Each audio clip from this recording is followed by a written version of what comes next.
मुकर्ररा वक्त तक असासों के गोशवारे जमा न करवाने वाले अरकान पार्लियामेंट और सूबाई असम्बलियों की फहरिस्त जारी कर दी गई है, जबकि डिफॉल्टर अरकान को आखिरी वार्निंग भी दे दी गई।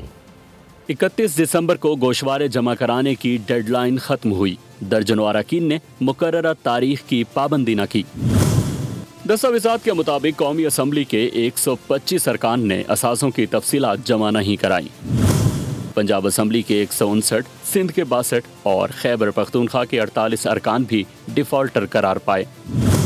फहरिस्त में अता तारड़, सायरा अफजल तारड़, खालिद मकबूल सिद्दीकी, मुस्तफ़ा कमाल, रमेश कुमार, खुर्शीद शाह, ओवैस लगारी, अब्दुल कादिर गिलानी और अली मूसा गिलानी समेत मुतादिद अहम नाम शामिल हैं। इलेक्शन कमीशन के मुताबिक डिफॉल्टर अरकान को 15 जनवरी तक की मोहलत दी गई है। मुकर्ररा तारीख तक गोशवारे जमा न कराने की सूरत में मुतालिका रुकनियत मुअत्तल कर दी जाएगी। सब्सक्राइब करें और बेल दबाएं ताकि कोई खबर रह न जाए।